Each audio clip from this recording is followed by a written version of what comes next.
Dear students, class 11th. Today's topic: civil administration of Genghis Khan.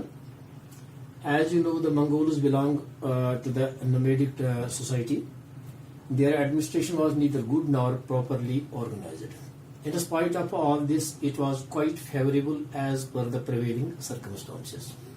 ना ज़्यादा अच्छा था ना ज़्यादा बुरा था, तब भी उसकी जो मंगोल एडमिनिस्ट्रेशन जो थी काफ़ी अच्छी थी अकॉर्डिंग टू द सर्कमस्टांसेस. जो हालात वाक़ात थे उस लिहाज से काफ़ी अच्छी एडमिनिस्ट्रेशन थी.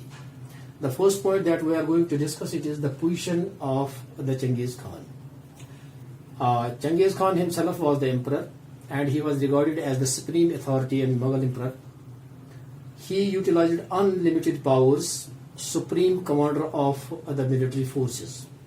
तो वो होली एंड सोली माना जाता था इन द एडमिनिस्ट्रेशन और उसके पास काफी पावर्स थे, अनलिमिटेड पावर्स थे. And he also was the supreme commander of the military forces. He empowered to declare war. अगर किसी कंट्री के साथ कोई लड़ाई झगड़ा करना होता है तो उस वक्त वही एम्पावर है कि वो वॉर डिक्लेयर कर सकता है.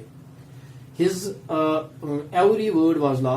No one could dare to obey his to disobey his command.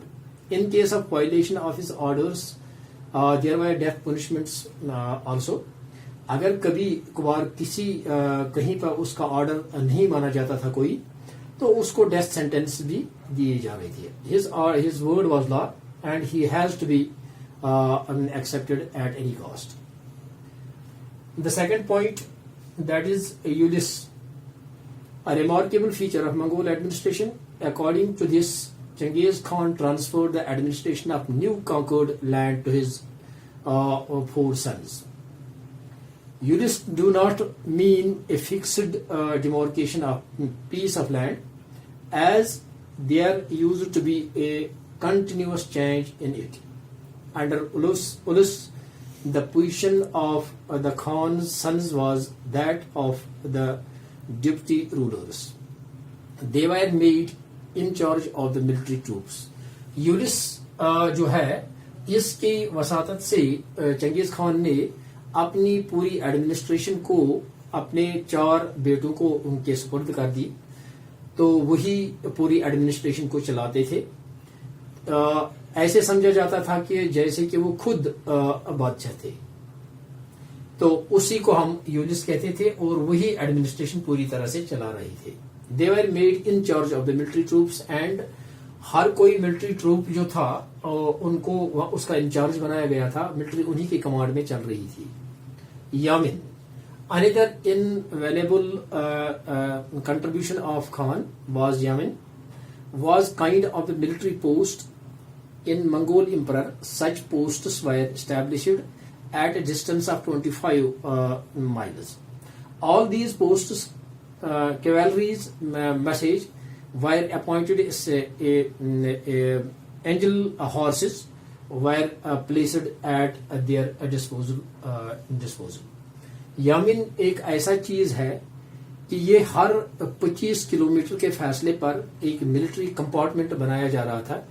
उस कंपार्टमेंट में एक आदमी को होली एंड सोली रिस्पॉन्सिबल रखा जा रहा था और तमाम फौजीज जो है वो उसी के मातहत रखे जाते थे अपने 25 किलोमीटर के दायरे में जितना सारा आता था. Yasa played an important role in running the administration. चौथा पॉइंट जो था इट इज यसा.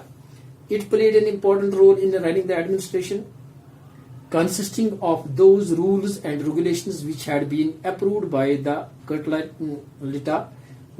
Then rules were given final shape in 1218. Yash ये इसके मातहत कुछ रूल्स बनाए गए थे, कुछ लॉज बनाए गए थे. These laws were implemented in 1218 CE. Yasha was a compilation of the traditional and customs prevailing in the Mongol tribe. जो वहां पर कस्टम्स थे, जो ट्रेडिशंस वहां पर थे, उन्हीं के मुताबिक ये याश बनाया गया था. And Yasa played a good role in uniting the Mongol tribes. तो ये इसने एक अच्छा रोल प्ले किया था मंगोल ट्राइब्स को यूनाइट करने में. ठीक तरह से उसने याश ने काम किया था। ये जो उसने बनाया था कि जो हर कोई ट्राइब जो था, कबीले जो थे, उन कबीलों को मिलाने में, उनको यूनाइट करने में इस याशा ने काफी अच्छा काम किया था। इस तरीके से जब उसने ये बनाया था तो पूरी एडमिनिस्ट्रेशन पूरी तरह से उसके कंट्रोल में रह गई थी। The fifth point, that is religion. अच्छा, deep faith in religion. These man deities was omnipotent. Man deity was Tengri. Tengri was the man deity, the sun god. He was worshipped. They believed it omnipotent. They have the faith that the Yasha was the omnipotent and the omnipresent. They showed special respect to the other religions, also called Shamas. बाकी जो religions थे उनको भी equal treatment दिया जा रहा था। Because he was the tolerant towards all religions, and हर कोई रिलीजन जो था वहां पे उसको अपनी रिलीजियस के मुताबिक अपनी फैसिलिटीज पूरी तरह से वो निभा सकता है। जैसा कि क्रिश्चियनिटी थी, इस्लाम था, ज्यूज थे, बुद्धिस्ट थे एंड टोज थे। All people were allowed to follow their respective religion with liberty, without any distinction, and they follow their religions with liberty, and there was no distinction, and there was tolerance towards all religions. Each and every one should perform his religious activities without any grudge. Thanks.